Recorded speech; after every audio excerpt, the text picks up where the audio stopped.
All right, hey folks, we're going to do some game design today.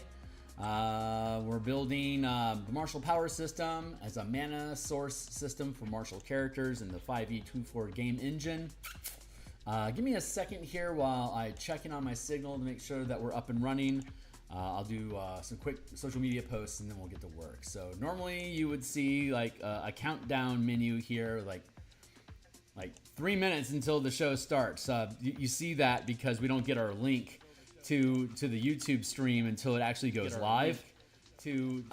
So they have that countdown so that the moderators can scramble and try to get social media posts that we're live up and running while that all gets locked down. So I'm going through that process right now myself to just post those social media links here just to shout out to folks that are interested in the work that we do here, that we're back at work. So almost done with my objective here. Let's see, converting rangers and subclasses for the rangers for the 5e24 game engine using the color mana spell point variant rules that we created. There's the post, copy paste, and then let's copy pasta over to the next social media bounce. So my name is Phil Kearney. I've been creating role-playing games since on DMsGuild for D&D 5e since 2018. I've been a DM since Redbox in 1982. And I've been a freelance illustrator since, 1999? Yeah. So now I build books so I can be my own art director. I got really sick of getting commissions for stuff that needed to make the money but didn't like the project, so I decided to divorce myself from that and start becoming a game designer that I could illustrate my own books instead of just doing art for other people. So we're going to get into some more of that. If you think this stuff is cool, I'm here 9 times per week. So like, subscribe, hit the bell icon for notifications when we're live in the future. Here's a bunch of books I've already created on the DMsGuild. Here's a collection of D&D converting the magic system into the color mana system from Magic the Gathering. And if you want to read along in today's adventure, our playtest document here is a read-only document, and it's just a very rough model for us to be able to playtest with. But it has all of the classes from level 1 to 20, all 14 of them, including the new Scion proposal from Unearthed Arcana. Some fonts cannot be loaded, so let's refresh. So we've been working on updating all the subclasses. We've gone through a number of, here I'm going to just fix my screen here real quick for my own lulz. There, and we'll go to here, and that's all lined up now, so we can grab, let's see, open this up.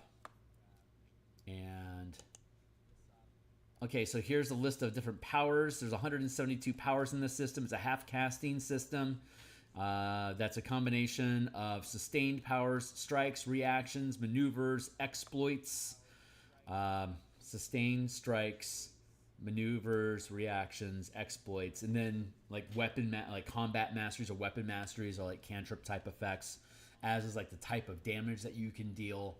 And feats are also like cantrips in this system, where you can, instead of preparing powers that you would spend mana on, you could be a mana-free character and just pick up feats. Just nothing but feats if you want. So you can use your ASIs to actually gain stats instead of picking up feats.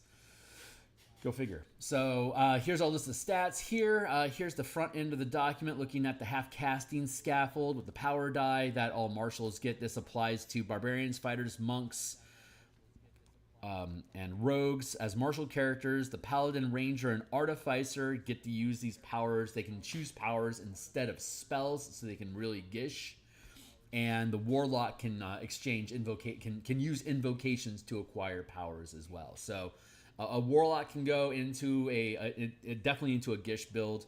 Paladin and ranger could go all power, no spells if you want to really lean into the martial style, non-caster sort of paladin ranger look. The barbarian, fighter, monk, and rogue gaining a mana resource. This is all basically working off the half-casting scaffold and using the short mana refresh mechanic that the spell point warlock and the monk get.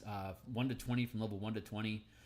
We've talked about this a number of times, and you can read the document here as well. Just click on the playtest document down below to read the current information. But temporary mana, there's a number of different things in the game that can generate temporary mana that you can spend during the turn that the mana was generated, either during your own turn with your own action economy, or occasionally, depending how you're playing, with your reaction, not during your actual turn. So you have those available to you. Both DM and players can use these for monsters and characters alike. Temporary mana can be generated by action economy. So empowered actions allows you to sacrifice a chunk of your action economy to generate mana. It's kind of like the opposite of an action point system. An action point system says you have this many actions, and you sacrifice that. You spend those actions to do these things. In 5e, you have very siloed actions like movements and reactions and bonus actions and the attack action. Those are all, or like attack, just like standard action, bonus action. And the standard action could be like casting a spell or taking the attack action with potentially multiple attacks as a martial character.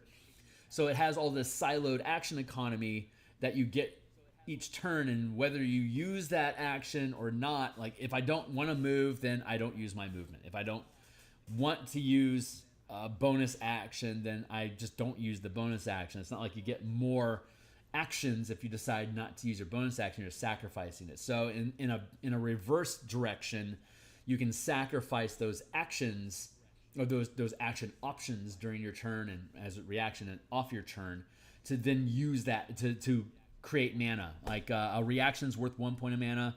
Your bonus action is only 1 mana at first level, but it becomes worth 2 mana at 9th and 3 mana at 17th. And then attacks that you take during the attack action specifically, not like bonus action attacks, but specifically when you take the attack action, you can sacrifice each attack is worth 1 point as well. So like Fighter 11 has 3 attacks as their attack action. They can sacrifice all 3 of those to generate 3 points of mana. And they could like at 11th level, they're 9th level or above, so they could sacrifice their bonus action for 2 mana. The reaction's 1 mana. So if they cashed out all of their action economy and left themselves with only movement left over, they could literally have 6 free points of mana available to them, but the only action they would have left to use it with would be movement. But there's a number of exploits that can utilize, that can be triggered while you're moving. So you could actually expend that mana. Like at 9th level, you can cast up to 3rd level spells. So that's 3rd rank of power. So if we actually look at our list of exploits, like for example, Overrun, you can channel this exploit as part of your move action. You can move through a number of 5-foot spaces occupied by creatures of your choice equal to the mana expended this way. Our cap at 9th or at 11th level, as that 11th level fighter example, our cap is 3 mana at a time. So I could spend 3 mana to use Overrun at 3rd rank as part of my movement to move through 5 squares that are occupied by creatures. You can choose to deal damage to any creature occupying space that you move through this way, dealing 1 power die of force damage for each mana channeled this way. A creature can dex save for half damage, and if you injure movement in a space occupied by another, you get shunted out of it, and there you go. And then Kicker, your movement doesn't provoke opportunity attacks. A Kicker is just basically an added cost. So I could say spend 3 mana on Overrun to deal 3 power dice of damage. Your power die at 9th level is, say, looking at the table here at 9th level, we're using a D8 power die, so I could sacrifice 3 mana to generate 3d8 damage to 3 creatures that I move through during my turn. I could sacrifice an extra point of mana to not provoke opportunity attacks as I'm moving through and out of their area of their attack reach. And then I have 2 mana left over. Let's see. Is there anything else that we could use that mana for? We have 2 mana left. Quick interaction, utility, rush, subtle. Abundant step. There we go. For 2 mana, I could utilize abundant step, which is my movement can have flight instead of walking speed. If I wanted to spend more mana on kickers, I could increase my speed. So I could fly, move through 3 squares of enemies that I'm facing, and do 3d8 damage to them and not provoke opportunity attacks. So my 11th level fighter could literally cash all 3 attacks, cash your bonus action, and cash your reaction to have 6 mana to spend during your turn which you can blow on just exploits during movement to gain flight, move through 3 targets, and deal 3d8 damage to them and force damage when you do. They'll each get the save for half. So there you go. That's a thing we could do with all of our mana. As an example, if you wanted to make a run-around character that all they did was just run around, yeah, there you go. So you can do it. I just bumped my microphone weird, so I'm going to make sure. Yeah, it looks like I still have sound. So let me fix my screen here real quick to get my monitor all set up. But that's the basic system. And right now we're working on the Ranger. So I'm going to grab this tab separately. We're going to scroll down to the Ranger. And again, this document, you can read along with me today if you want by peeling open the playtest document that's linked down below. It's going to be read-only for you. So once this publishes, like all the other books I have linked down below, you'll have free access, like to read the entire thing. And this is designed to work with the martial. It can work by itself as just options for martial characters in the normal 5e game engine. Or if you wanted to, you can use this alongside with the color mana system that's down below. And then all 14 character classes would be using the same mana system. So you'll have the ability to freely multi-class between different classes and continue to build up your mana pool while also advancing like your casting and your powers. So it just opens up a much wider variety of options for characters. So I've overshot the Ranger. I'm down in the Rogue. Last session, we went through the features of the Ranger. We built the Winter Walker from the playtest document. Found some really neat interaction stuff that we could play in there that I think we can perpetuate. And we also went through and rebuilt the Beast Hunter, which appears in the 2024 book. And that's where we left off. So with this, the bonus powers, you always get 10 bonus spells or bonus powers with this system. So the Beast Companion, all of its powers are built around synergizing with cooperating or helping other creatures. And your companion, you can channel powers through your companion or yourself. So they could basically become a mobile sensor that you can send someplace and then use powers through. Which isn't a unique idea in 2024 now, but it was pretty innovative when I came up with it 9 months ago. So let's see. Fey Wanderer.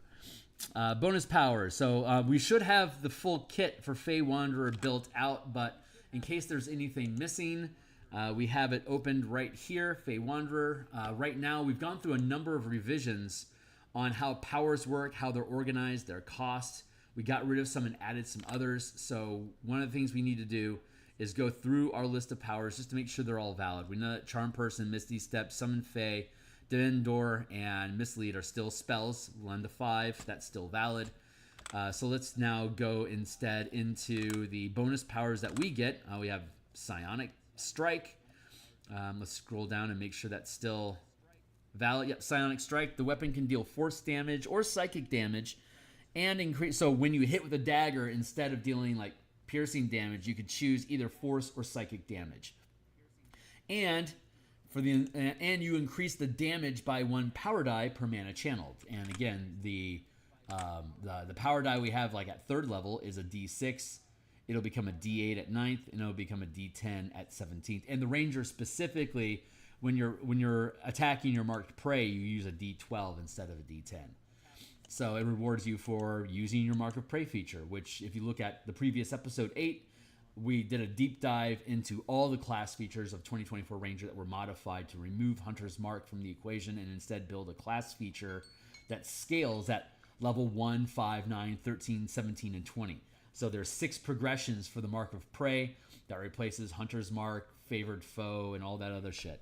Just simplified the whole process, and now we can actually build characters around it as a class feature instead of as a spell that you have to cast. You can save your mana to actually do stuff instead of, kind of like Barbarian has a bonus action that they spend to trigger Rage.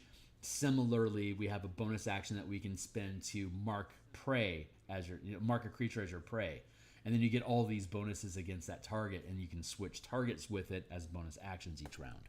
So, psionic damage, psychic or force damage, and you ramp the damage. So like at 9th level, you can do 3 dice, which would be a D8 each. So you hit say I'm going to deal psychic damage, and now I'm going to deal my normal weapon damage, and I'm going to throw a 3d8 on top of it to stack up my damage. I'm going to chew through 3 mana doing that by either expending action economy during my turn, or by actually just going into my pool and spending the mana directly from my mana pool. So, your choice. Omnilinguist, which is a sustained power. I believe that's still first. It should be. It's not that big of a deal. Omnilinguist, while sustaining this power, you can communicate with and be understood by any creature with a spoken language, and you can read any non-magical text. And you can it's 1 mana. You can turn it on and off. Beguiling Trance, 3rd rank maneuver. I believe we've changed that to Befuddling Trance. Befuddling. We changed the name of it. Hold on. Let's go find it. Maneuver. Befuddle. There it is. It's now just called Befuddle. And the way that it works is you can target a creature that you can see to make an intelligence saving throw. If it fails, it can't take reactions until the beginning of its next turn. And during its next turn, it can only move or take an action or bonus action. So you reduce their action economy down to 1 thing. It's 3 mana to do it, but it really screws over big bad evil guys. They have to make a saving throw, of course. Creatures immune to charm roll with advantage. There you go. We may end up pricing that down to 2 mana. For now, we're leaving it at 3 because of how much it takes away action economy. You can target a creature that you can see. If it fails, it can't. Yeah, okay, that works. So Befuddle's good. Provoking Strike, 3rd rank strike power. Let's go take a look at that real quick. I think that's still 3rd rank. It should be. 3rd, there it is. Provoking Strike. Weapon deals psychic damage, increases by 1 power die per mana channeled. The creature can use its its actions to attack you. The creature must use its actions to attack you or target you with a spell, with spells and effects,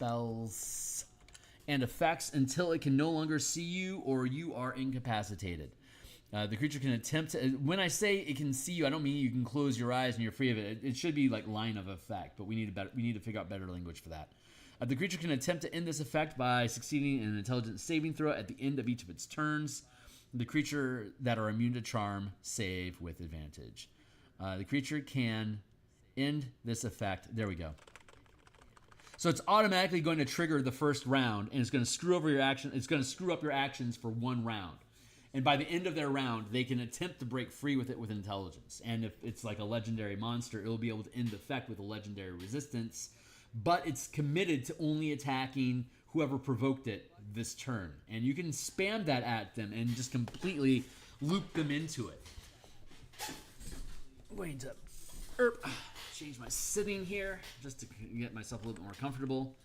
Provoking Strike, Cursed Brand, Maneuver 2. Cursed Brand is a maneuver. Let's go find it.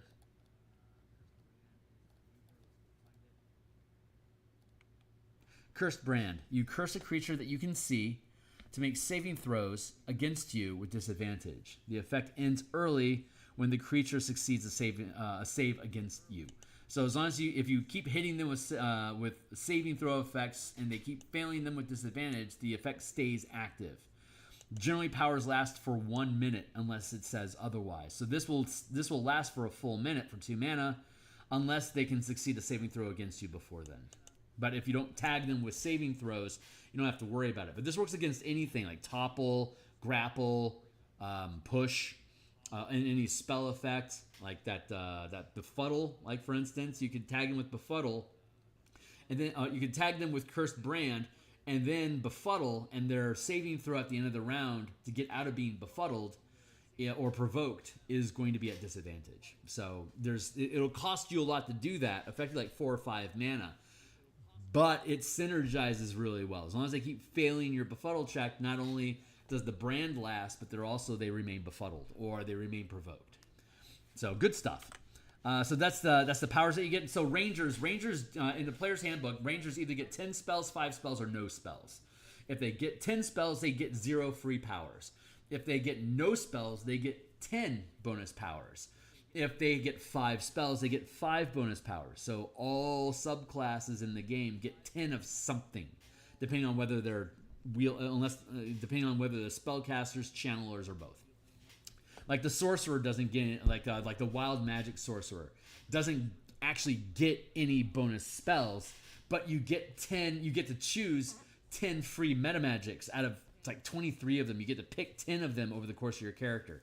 So you get the spells that you choose to prepare, but you get, because you're wild magic, you modify magic, right? You get all these free meta magics that you can spend your mana on while you're casting spells.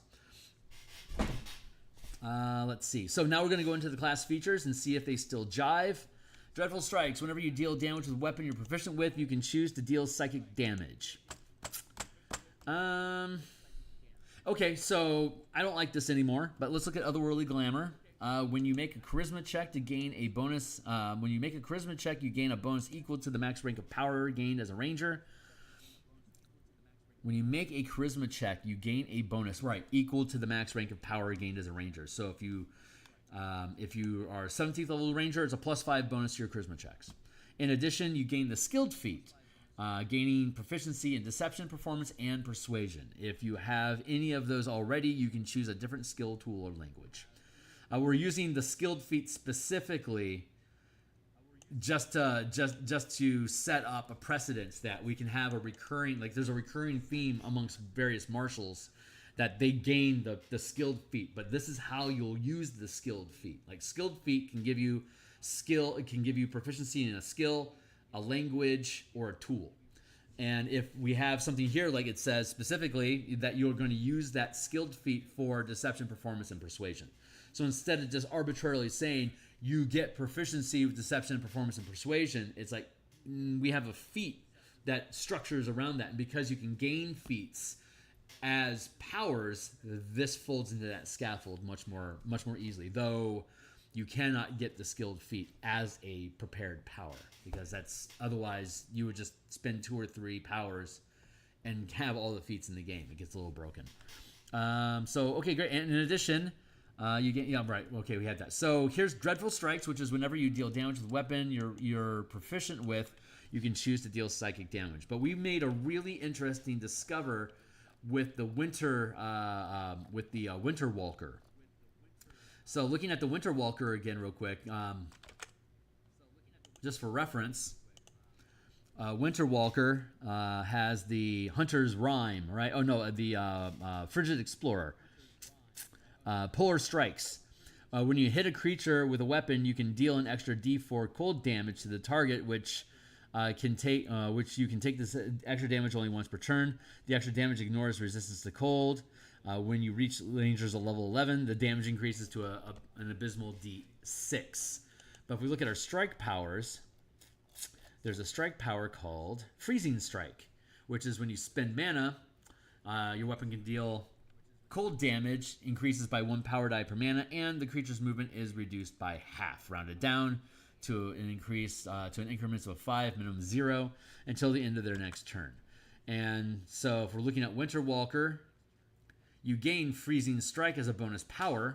So right away you have access to this. And the way that Hunter's Mark Revision Mark of Prey works, when you mark a target as prey, whenever you attack that target, you generate a free point of mana that you can then spend on a strike power. So in this instance, you automatically get Freezing Strike as part of the Winter Walker kit. So every time you mark something as your prey, Winter Walker can automatically deal 1 point of damage, 1 mana of Freezing Strike damage against them. So that becomes like their default strike damage type against marked prey. I freeze you. I freeze you. And Freezing Strike slows them down, deals cold damage. And then on top of that, Rhyme Slowed Steps. So this class feature goes, your marked prey can't take the disengage action, and where was it? Hold on. Oh, here it is. Polar Strikes. When you channel Freezing Strikes after hitting your marked prey, you can also use either the Vex or Sap Mastery as part of the strike effect. So we hit them with cold damage. Their move gets slowed to half, round down, until the end of their next turn. And then as a Winter Walker, the Polar Strikes kicker effect is not only am I slowing you dealing extra damage, but now I can choose to apply Vex or Sap against you. Vex gives me advantage on my next attack. Sap makes them have disadvantage on their next attack. Both of those are pretty flavorful, like aligned in flavor with kind of how the freezing strike works. It slows your movement down as you become more frigid. This just reinforces that polar strike idea. So when you channel, so I'm gonna steal this language, and then we're gonna go back up to the Fey Wanderer.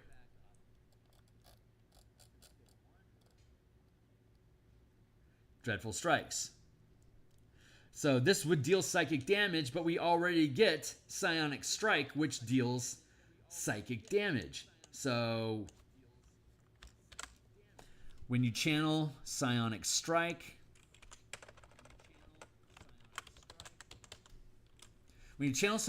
after hitting your marked prey, you can also use either.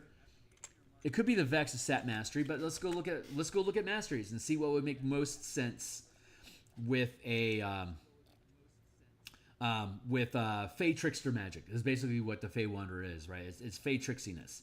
So let's take a look at Fey Trixiness options. There's 12 masteries. Let's see. Addle. Constitution save or can't take opportunity attacks until the end of the next turn. Melee attack, disarm, grapple, graze, nick, push, sap, slow, step, topple, vex. You know what? I'm going to change addle to intelligence.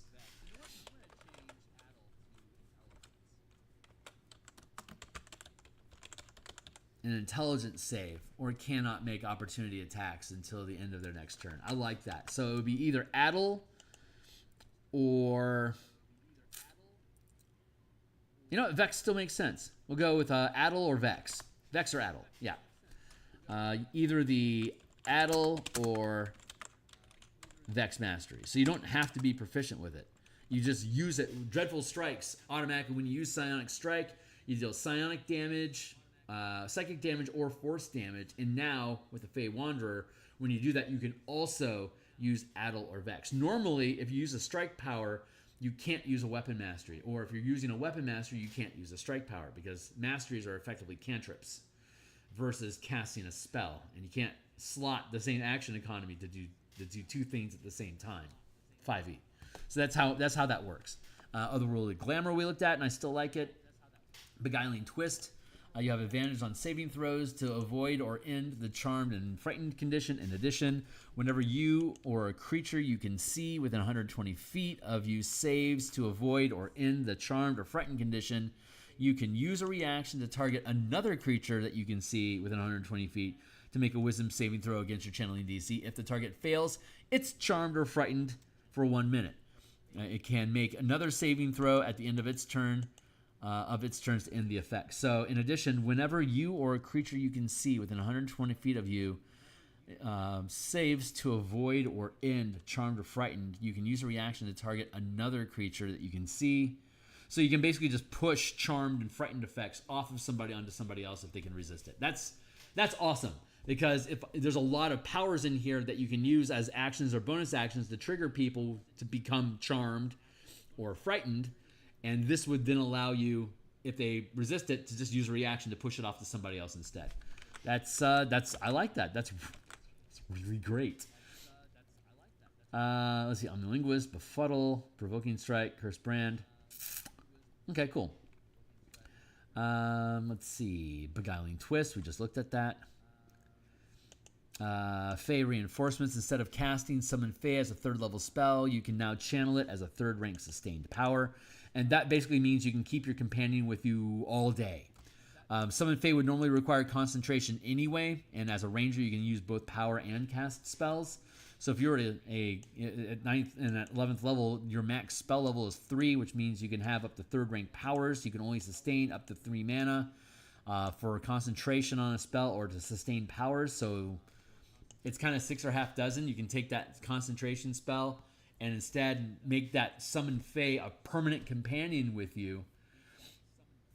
but it prevents you from using any other it prevents you from using concentration or from sustaining powers. So it's costly to have your friend, but you have a friend. So there it is. Let's see. Misty Wanderer. You can cast Misty Step without spending mana. You can do so a number of times equal to the max rank of power you gained as a ranger, and at level 15, that's 4 times, and it'll eventually be 5 times at 17. And you regain all expended uses when you finish a long rest. In addition, whenever you cast Misty Step, you can bring along one willing creature you can see within 5 feet of you.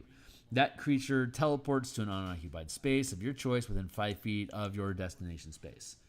And we gain Misty Step as at 5th level as a bonus spell, so we always have it prepared by the time we have access to it. And we get a number of free castings for it. Since it's an instant effect, we don't have to worry about sustaining mana or anything like that, so we don't have to worry about tapping. It's just you can cast it, it's free, it's instant, no worries. Easy peasy. So, yeah, Fey Wanderer. Pretty cool. Let's take a chew on Gloomstalker. Disguise Self, Rope Trick, Fear, Greater Invisibility, Seeming, those all jive. Martial Strike no longer. All Rangers get Martial Strike for free now, so that's redundant.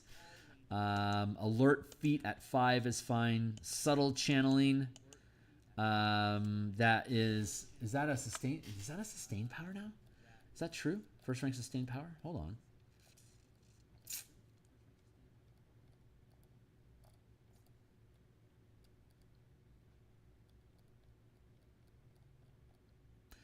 No, it's an exploit. Let's go look at the exploit.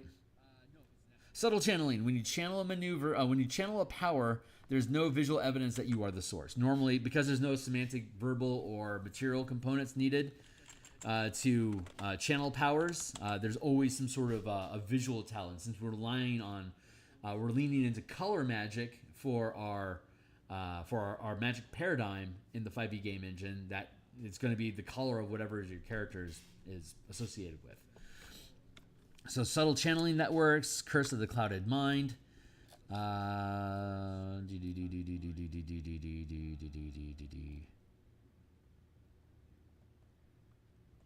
moved to 3. Curse of the Clouded Mind. You curse a creature that you can see to roll ability checks and attack rolls with disadvantage. The effect ends when the creature succeeds one of these rolls. The creature can also make an intelligence save at the end of its turn, ending the effect when it succeeds. And then Assassinating Damage is an exploit that modifies when you deal damage with a weapon attack to a target that has yet to act in combat or is unaware of your attack. You can re-roll any number of damage dice, keeping the higher result. This includes any additional dice such as those gained from a critical hit, sneak attack, or channeling a strike power. Expensive, but super useful. So, Gloomstalker. Let's see. Let's go with, we want some sort of, hold on. Ambusher's Leap. During the first round of combat, your speed increases by 10 feet times the rank of your power as a ranger. Dreadful Strikes. Whenever you deal damage with a weapon you're proficient with, you can choose to deal psychic damage. You add, and then initiative bonus, you add your max rank of power gained as a ranger to your initiative rolls. Umbral Sight, you gain dark vision, a range of 60 feet. If you already have it, it increases additional 60 feet. In addition, when you are entirely in darkness, you are invisible to dark vision. Iron Mind 7, gain Wisdom Save proficiency, or if you're proficient with that already, you instead gain proficiency with Intelligence or Charisma, your choice. Stalker's Flurry. When you hit your marked prey with a weapon attack, you can choose one of the additional features. Sudden Strike. Once on each of your turns, when you hit your prey with a weapon attack, you can immediately make an attack using the same weapon against another creature within 5 feet of your prey that is within reach of the same weapon. It's basically an enhanced cleave because you don't leave out any damage. You use it all. Fearful Prey. Your prey must make a Wisdom saving throw. If it fails, it has the frightened condition until the end of its next turn. And then Shadowy Dodge. When a creature makes an attack roll against you that you can see, you can use a reaction to impose disadvantage on the roll. Whether the attack hits or misses, you can then teleport to an unoccupied space that you can see within 30 feet. Holy Hannah. That is cool. So let's modify Dreadful Strike, huh? Wait, hold on. Isn't Isn't Dreadful Strikes also a Fey class feature? Dreadful Strikes at 3. And then Gloomstalker, Dreadful Strike again. 2d6 psychic damage once per turn. Number of times a day equals your wisdom modifier. That is called Dreadful Strike. But this one is called Dreadful Strikes. Slightly different, kind of wanky. So I'm not a big fan of that. Whenever you deal damage with a weapon. Okay, so let's go find a strike power for 3rd level that will replace Martial Strike that our Gloomstalker will be able to use. I'm thinking Stepping Strike. Hold on. Let's go find a first rank strike power. How are we doing on time over here? 35 minutes? Cool. We still got 40 minutes. We're doing good. We're doing good. Caustic Strike does acid or necrotic damage. Disarming Strike takes a weapon away. Distracting Attack gives your allies advantage to attack them next turn. Goading Strike makes them focus on you. Grappling and is grappling. Repositioning Strike. That's the one that we were looking at. Tripping Strike, Thundering Strike, Repositioning Strike. Your weapon damage increases by 1 power die per mana channeled, and you can move 5 feet per mana channeled. This movement doesn't provoke opportunity attacks. Let's go with that, Repositioning Strike.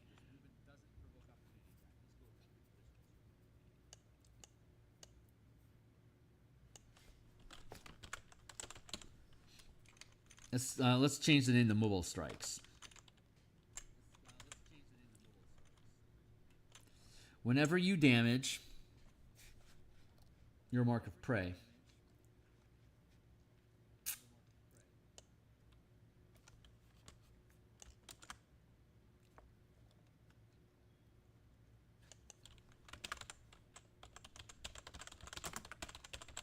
strike 1.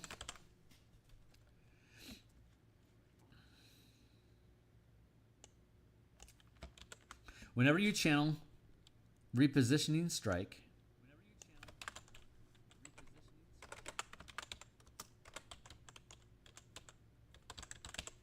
after hitting your marked prey, you can also use either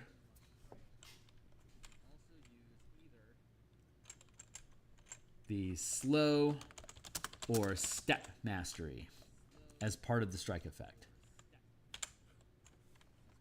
No, let's go with slow or topple. No, slow or push.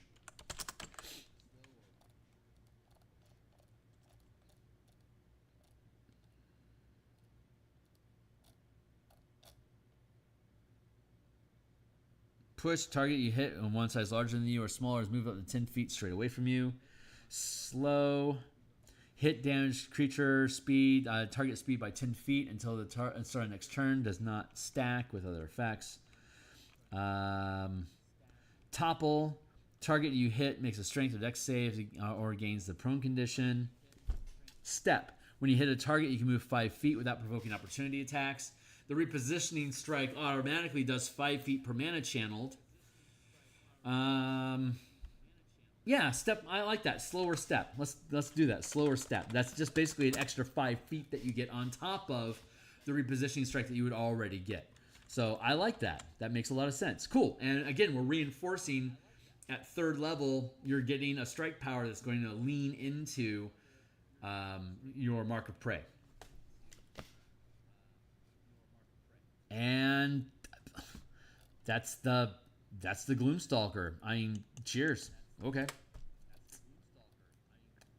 Dunzo Brandon. 1, 2, 3. 1, 2, 3. Hunter. 1, 2, 3. Let's verify these things. Again, we don't need Martial Strike, so we'll replace that with something else, and we'll find out what that is. Anticipate is a first rank reaction. Basically, as a reaction to somebody attempting to attack, that's within reach of your weapon, you can attack them instead. Vanish is now a higher rank maneuver than 1. I think it's 2nd rank now. And it's a maneuver, so hold on. Let's go find it.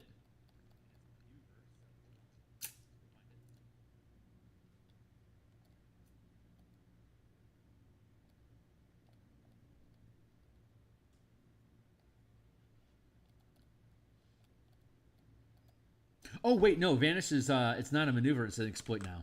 That's right. Exploit. Yeah, we rebuilt this. Vanish, when you take the hide action, you can do so even if you don't have any cover to hide behind. And the minimum result of your hide check is 15, even if your roll is lower. You can remain hidden this way, even if you aren't behind an object that can conceal you until the beginning of your next turn. So it basically just lets you hide in plain sight. Like, poof, I disappear.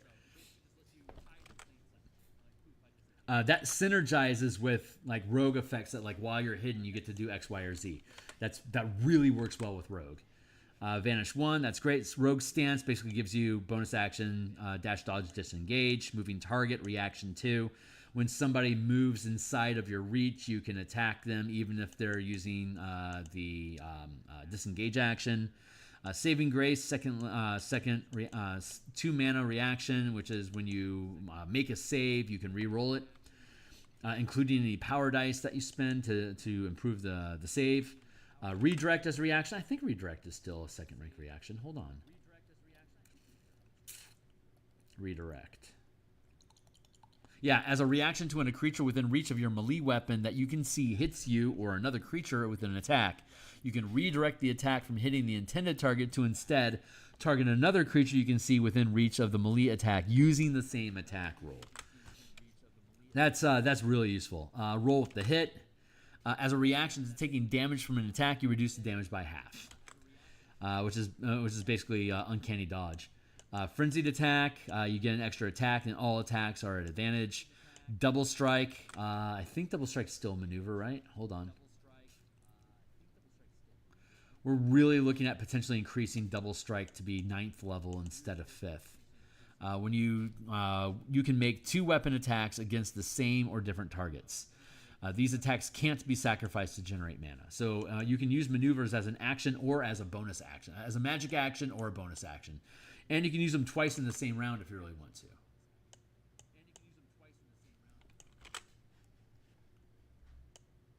Sorry, playing with my windows. There we go. So let's see. All those powers jive. For now, maneuver 2, I'm okay with that. I'm starting to think that it needs to be 3rd. We've been seeing a lot of play testing with people using their bonus action to use double strike specifically. It's 2 mana instead of 1, so it's basically flurry of blows from a monk, but it costs more to use it.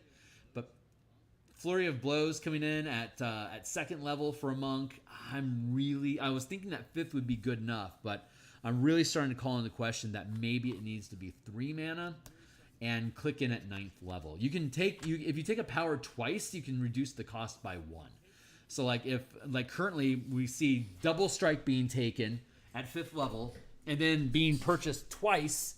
So instead of costing 2 mana, it only costs 1 mana. And so that makes it as effective as the monk's flurry of blows, which theoretically should be okay. But double strike doesn't have any restrictions on what type of weapon attacks you would use on it. It's not good design to assume that you're going to buy it down, but the ability to buy down the cost of using something has been taken highly into account with the first rank powers that effectively become free when you use them. And all the first level powers that we have in here are okay as I can do this for free every round. Because you prepared it twice, it's actually okay because it's no worse than any of the feats. Like there's so many feats now that do damage reduction or add to your armor class or lend aid to allies, that any of the first rank powers dropping down to 0 cost if you don't spend any mana on them. It's not broken, but you can dump mana into them to ramp them up, and thus it takes away from your mana pool. That is still balanced. So I like how that sits. From there though, it's just an issue of looking at how expensive are powers. Are they good at that level? Are they too good if you take mana away from them to reduce their cost by making them efficient? It's called efficient power by learning it twice. So we have to take that into consideration. I've been leaning towards double strike coming in at 9th level. So that's just a thought process that I'm going through. It's just something we have to see more play testing with it, but it's weighing in that direction. Yeah, so we need to pick up a strike power. Let's look at the hunter features real quick, so we get a good vibe about what it's supposed to be able to do to find out what sort of strike power would make the most sense in their kit. Gotta double check real quick. I bumped my monitor or my microphone weird. So hunter's lore. During your turn, you can study your marked prey. No action required. To determine if it has any immunities, resistances, vulnerabilities, or lethalities. Each turn you do so, you gain knowledge of 1. DM's choice. Hunter's Prey, 3rd level. So we have Mark of Prey. Now we have Hunter's Prey, which is choose. Is that the right language for that? Is it really called Hunter's Prey, or is that a thing that I did?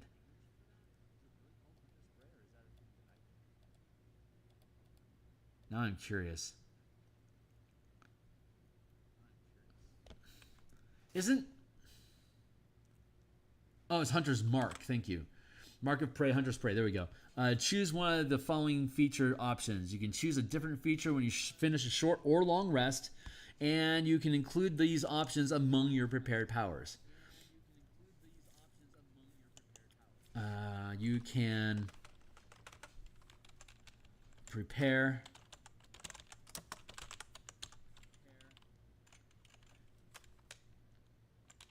as powers. In addition, you can prepare these options as powers. Colossal Slayer. When your marked prey is larger size, then you increase your power die. Exploit.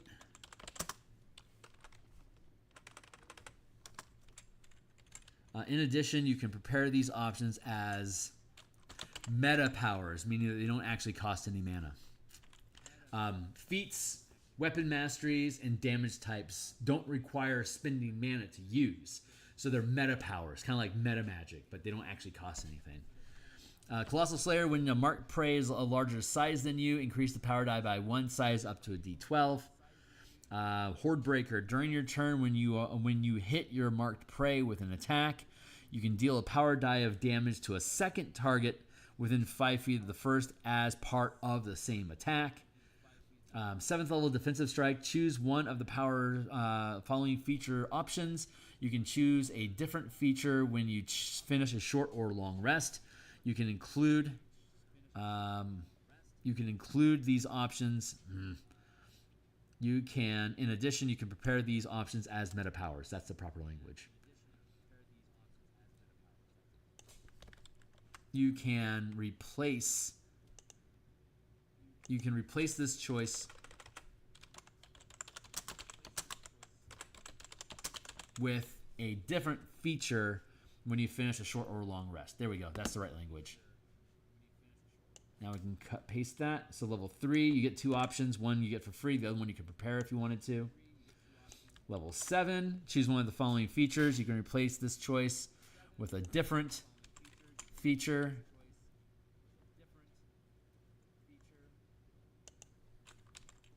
With a different feature.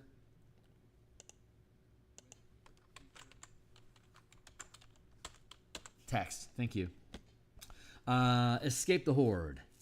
The rogue stance power becomes permanent, and it doesn't count towards your max. Where'd it go? Max channel limit. In addition, you can choose to hide as a bonus action as well.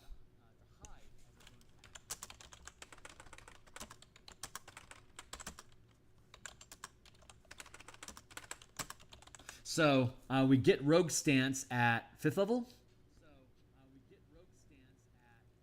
Yeah, we get rogue stance at 5th level. It's a 1 mana sustained power, so it only costs 1 mana to turn on, and it stays on until you're incapacitated or it's dispelled, or you take a long rest, which makes you incapacitated.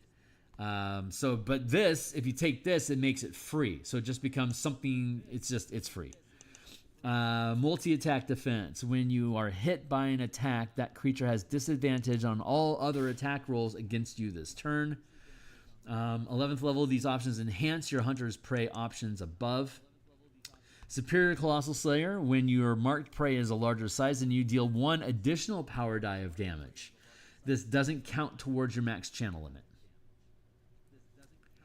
So you basically kind of like the paladin gets an extra damage die, gets an extra d8 when you're fighting undead.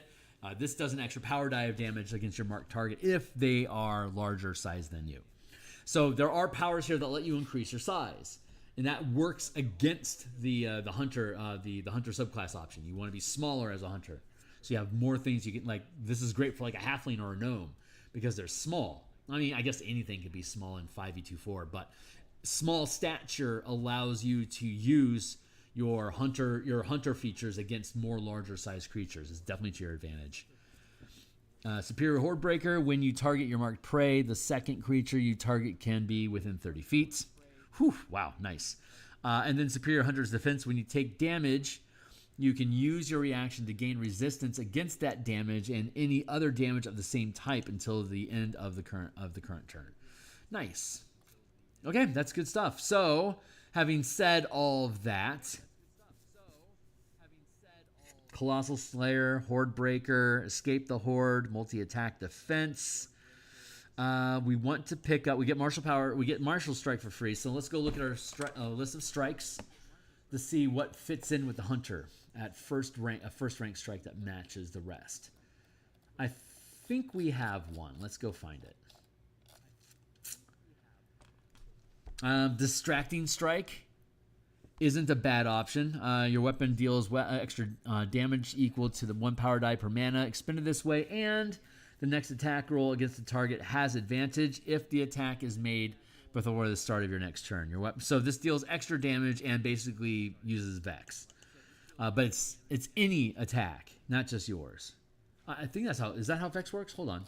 Is it your next attack? You gain advantage on the next attack against the same target you hit and damage until the end of your next turn. And so that's Vex. It works for yourself, and it works until next. Is that next attack? You gain advantage on the next attack against the same target you hit and damage until the end of the next turn. And then Distracting Strike. Double checking. Your weapon deals extra damage, and the next attack roll against that target has advantage if the attack is made before the start of your next turn. So Vex and Distracting Strike stack. Vex replaces would replace that distraction, and it's limited to only you. So it's interesting, but it's not quite what I want. Goading Strike. Your weapon damage increases by 1 power die per mana channeled. The creature you strike has disadvantage on any attack made that doesn't target you. The effect ends if you can no longer see you or when it successfully hits you with an attack. The creature can attempt to end the effect early by succeeding an intelligence saving throw at the end of each of its turns. The effect ends if it can no longer see you or when it successfully hits you with an attack. Horde Breaker. Sweeping Strike. Your weapon deals damage increases by 1 power die per mana expended. You can choose a second creature. Let's look at that. Let's look at that. What do we get? Let's look at it again.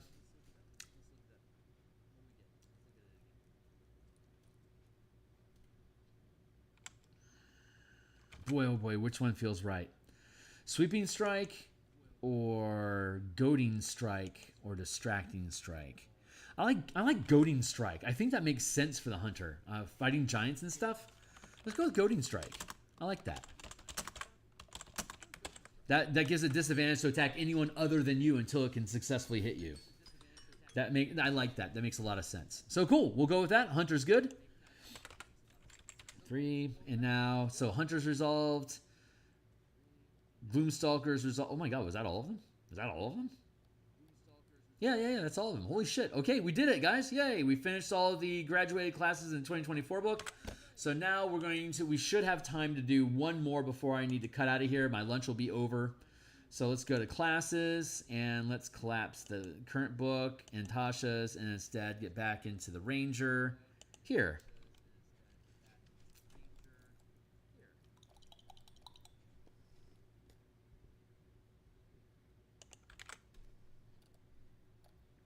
Hunter. So we have Drake Warden is the first one. When you choose the subclass at level 3 and at levels listed, you gain bonus powers. These are always prepared without counting towards your total prepared powers list. Martial Strike no longer exists. Let's go with Rally is still first rank maneuver. It gives extra hit points. Adaptive Resistance is first rank sus. Mounted Combatant. Mounted Combatant should come in at 3rd. So that means that Rally needs to be 5 because we always give a strike power at level 3. Mounted Combatant. Adaptive Resistance. Rally. Controlled Fall is a first rank reaction. Extended Attack is a bonus feat. Empowered Ability is first rank sustained power. Rush Attack is first rank exploit we just looked at. Daunting Presence. Wave of Terror.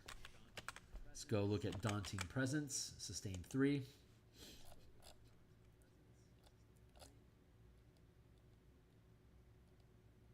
Daunting Presence. While sustaining this power, attacks targeting you by creatures you can see roll with disadvantage. And when you are the only target of an effect that requires you to make a saving throw, you roll with advantage. In addition, while sustaining this power, you can expend 1 mana and target a creature as a unique first rank maneuver. If the target fails a wisdom saving throw, it is frightened of you while it remains within line of sight. The creature can make an additional save at the end of its turn to end the frightened condition, which is wisdom saving throw. So Daunting Presence is good, and then Wave of Terror as a 4th is basically an expansion of this. Oh no, that's a sustained power. Wave of Terror is a maneuver.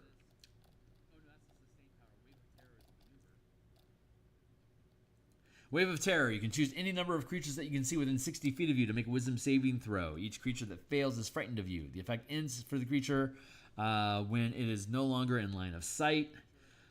It can also end this effect early if it succeeds a wisdom saving throw at the end of each of its turns. When it is no longer in line of sight of you. You can also end the effect early when it succeeds a wisdom saving throw. So that's Wave of Terror. So the only thing that's left over is what strike power we're going to select. So Drake Warden, Drake Companion, see the Drake stat blocks in the player's handbook. You can spend 2 mana to resummon the Drake to full hit points. You can take damage for your companion using your own hit points while you can see your companion. Rangers can command the Drake as a bonus action. Otherwise, it will only move and take dodge actions. If you are incapacitated, the Drake can act freely.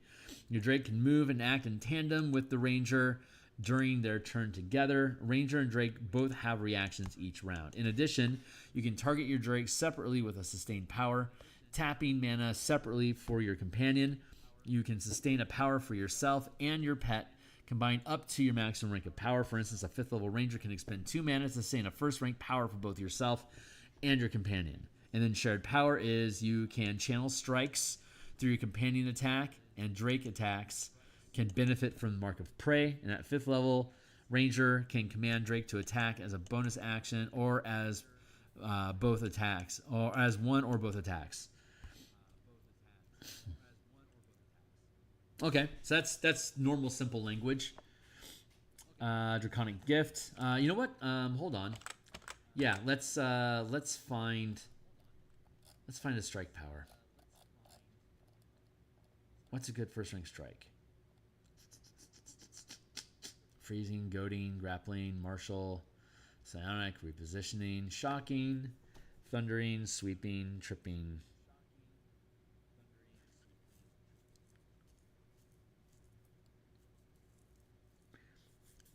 Goading. Let's go with distracting strike.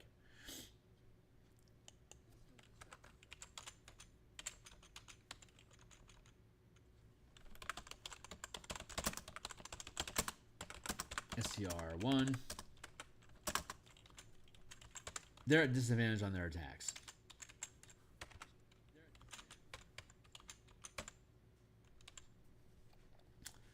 Let's see. Draconic Gift. You gain the following benefits. Thaumaturgy, you learn the Thaumaturgy cantrip, which is a ranger spell for you. Tongue of Dragons, you can learn to speak, read, and write Draconic or one other language of your choice. Bond of Fang and Scale, when you summon a Drake, it grows wings on its back and gains a flying speed equal to your walking speed. In addition, while your Drake is summoned, you and the Drake gain the following benefits. Drake Mount, the Drake grows to medium size, reflecting your special bond. You can use the Drake as a mount if your size is medium or smaller. While you are riding the Drake, it can't use the flying speed of of this feature. Magic Fang, the Drake's bite attack deals an extra power die of damage of the type chosen for the Drake's Draconic Essence. And resistance, you gain resistance to the damage type chosen for the Drake's Draconic Essence. And shared power is you can channel exploits and reactions through the companion's attacks. Exploits and reactions through the companion.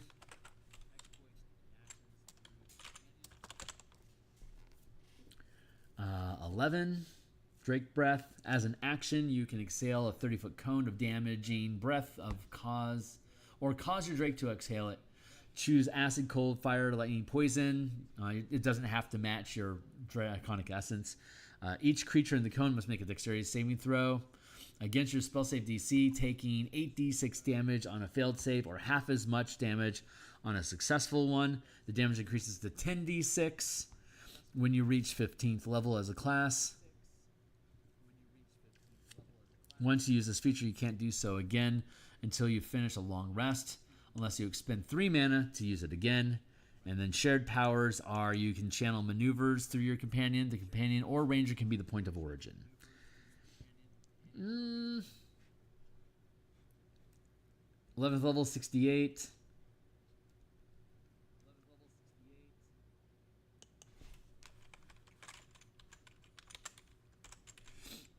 The damage increases to 6d10. Let's do that.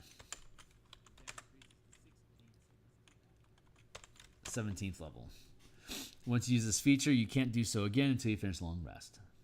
Perfected Bond, Large Drake. When your Drake is summoned, you gain the following features. Large Drake, the Drake can grow to large size. When you ride the Drake, it no longer prohibited from using the flying speed of Bond of Fame and Scale. Reflexive resistance. When either of you or the Drake takes damage while you're within 30 feet of each other, you can use your reaction to give yourself or the Drake resistance to that instance of damage.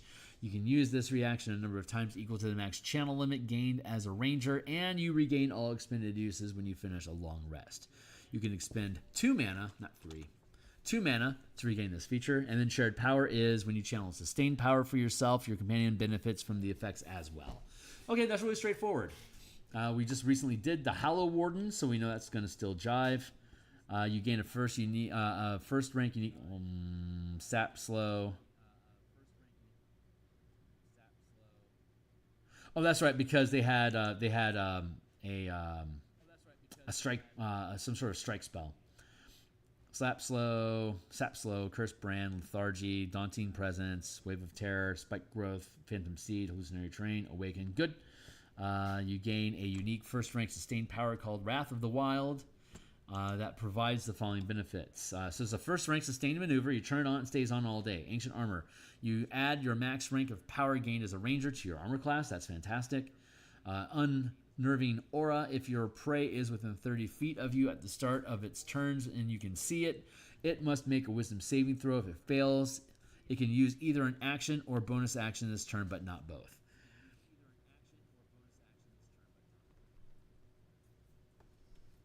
Hungering Might. While you are sustaining Wrath of the Wild, while you're sustaining that as 1 mana, you gain the following additional benefits. Resilient Focus. Add your max rank of power gained as a ranger to Constitution saving throws made to maintain concentration from taking damage.